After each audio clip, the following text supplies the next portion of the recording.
আসসালামু আলাইকুম আমার ভাই ও বোনরা, আপনাদের সামনে আজকে আমি যেই লটকন, লেবু আর কিছু আম দেখাচ্ছি। এই লটকন কিন্তু আমাদের দেশেই অনেক নামকরা। নরসিংদীতে এই লটকনের বাগান থেকে এক এক বাগানের মালিকরা 3 থেকে 4 লাখ টাকা করে বিক্রি করে এই লটকন। এই লটকন বাংলাদেশের মধ্যে আমাদের নরসিংদীতেই বেশি ফলন ধরে থাকে।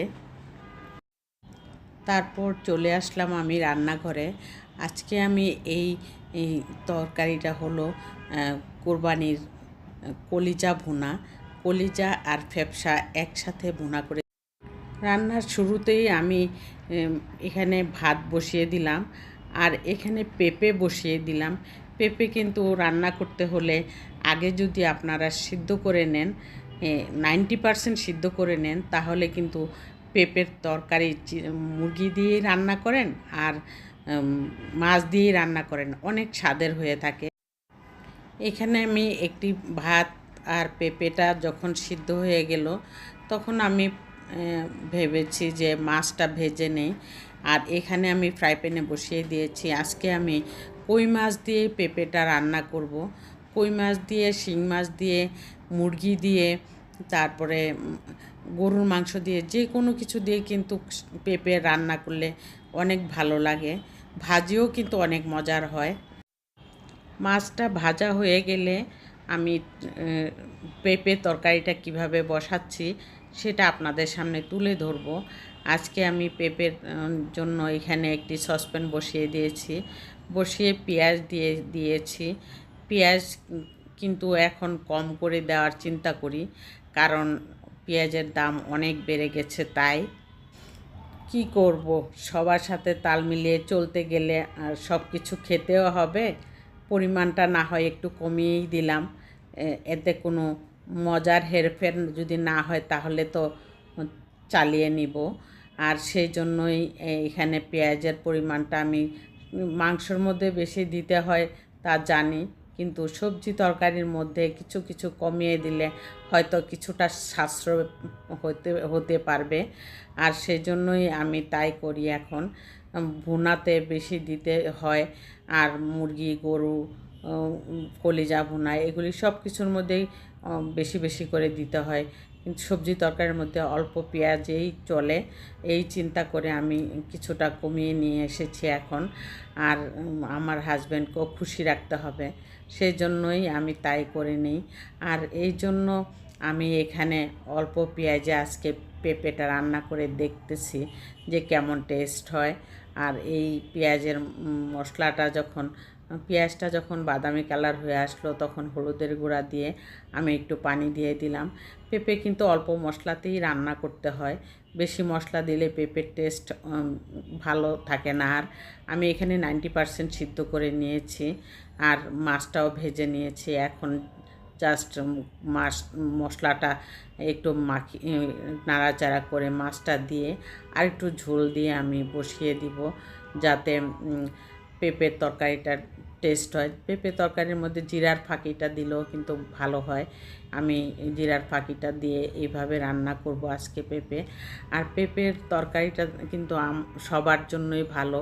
বাচ্চারা খেতে চায় না, কিন্তু তবুও আমরা বড়রা খেলেও কিন্তু কম খারাপ লাগবে না।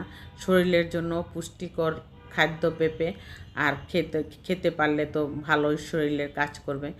আর সেজন্যই আমি আপনাদের কাছে আমার একটাই রিকোয়েস্ট থাকবে, আমার ভিডিওটা দেখতে হলে একটা লাইক দিয়ে অন্তত দেখতে থাকুন।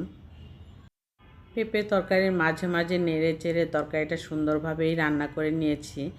এখন আমি এখানে একটি বাটিতে সার্ভ করে নিলাম। দেখুন কত সুন্দর হয়েছে, খেতেও কিন্তু অনেক ভালো লেগেছে। এভাবে রান্না করে খেলে সবারই ভালো লাগবে। এখানে আমি কলিজা ভুনা করার জন্য কলিজাটা কেটে সুন্দর করে ছোট ছোট পিস করে আর ধুয়ে ছেঁকে নিয়েছি। আর আমি কিন্তু কলিজা ভুনা করলে কখনোই গরম পানি করে যে মানুষ সিদ্ধ করে, অনেকেই সিদ্ধ করে নেয়, আমি তা করি না। কারণ সিদ্ধ করে যদি পানিটা ফেলেই দেই তাহলে তো কলিজা ভিটামিনটা সব চলেই যাবে। সেজন্য কিন্তু আমি কখনোই আমি কলিজা সিদ্ধ করে পানিটা ফেলে দেই না। আমি একবারেই কলিজাটা বসিয়ে দেই। পেঁয়াজটা যখন বাদামি কালার হয়ে আসবে, এখানে কিন্তু আমি পেঁয়াজটা বেশিই দিয়েছি।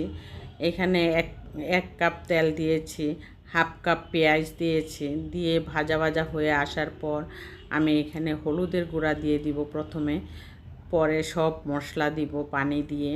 হলুদের গুঁড়াটা একদম ভালোভাবেই দিয়েছি, 1.5 চা চামচ হলুদের গুঁড়া দিয়েছি। আর এখানে আমি এখন একটু পানি দিয়ে দিব, কারণ সব মশলা দিতে গেলে ঝাঁঝ বের হয় আমার ঘরে। সেজন্যই আমি একটু পানি দিয়ে তারপরে আমি সবগুলি মশলা দিতে থাকব। এখানে দিয়ে দিব এখন এলাচি, দারচিনি। এখানে এলাচি দারচিনি দেওয়ার পর আমি দিয়ে দিব মরিচের গুঁড়া, ধনিয়ার গুঁড়া, জিরার ফাঁকি। এইগুলি আমি একটা একটা করে দিয়ে তারপর মশলাটা কষিয়ে নিব। আর এই জন্য মরিচের গুঁড়াটাও একটু কলিজা একটু ঝাল ঝাল হলে ভালো লাগে, সেজন্য আমি এখানে মরিচের গুঁড়াটা দিয়ে দিলাম, ধনিয়ার গুঁড়াটা দিয়ে দিলাম, জিরার ফাঁকিটাও দিয়ে দিলাম, লবণ দিয়ে দিয়েছি। দেওয়ার পর এখানে নাড়াচাড়া করে মশলাটা কষিয়ে নিব। এখানে আদা রসুন পেস্টও দিয়ে দিলাম। হয়তো আমি বয়সটা দিচ্ছি পরে, সেজন্য একটু হেরফের তো হতেই পারে। আর সেজন্য আমি আপনাদেরকে সম্পূর্ণ ডিটেলস মশলাটা কথা বলে দিলাম। আর নামানোর কলিজা ভুনা করলে কিন্তু নামানোর আগে আবার একটু জিরার ফাঁকি দিলে কিন্তু ভালো লাগবে। আগে একটু দিয়ে নেবেন, পরে আবার একটু দিয়ে নিলে কিন্তু গ্রানটা একদম ভালো আসে কলিজা ভুনার ক্ষেত্রে। এখন মশলাটা কষিয়ে আসার পর আমি কিন্তু ডাইরেক্ট কলিজাটা আর ফ্যাপসা অল্প দিয়েছি, কলিজাটাই বেশি দিয়েছি। আর সেই জন্যই এইভাবে আমি রান্না করে নেই। এতে করে আপনার ভিটামিন সম্পূর্ণটাই আপনার শরীরে যা লাগবে। আর এই চিন্তা করে আমি কখনোই কলিজা কিন্তু সিদ্ধ করে পানিটা ফেলে দেই না। আর এতে করে কলিজা রান্না করলে যেরকম কালার হয়ে আসবে, আমারটাও সেম ওরকম কালারই থাকবে। এটাই আপনাদেরকে দেখাতে আমি আজকে সম্পূর্ণটাই দেখিয়ে দিলাম যে কলিজা ভুনা করলে আসলে সব মশলা দেওয়ার পর কলিজাটা কাঁচা অবস্থায় দিয়ে দিলে, কষানো হয়ে গেলে তারপরে একটু গরম পানি দিয়ে আর একটু সিদ্ধ করে নিলে একদম পারফেক্ট কলিজা ভুনা হয়ে থাকবে। আর এটা খেতে কিন্তু দারুণ মজা হয়ে থাকে।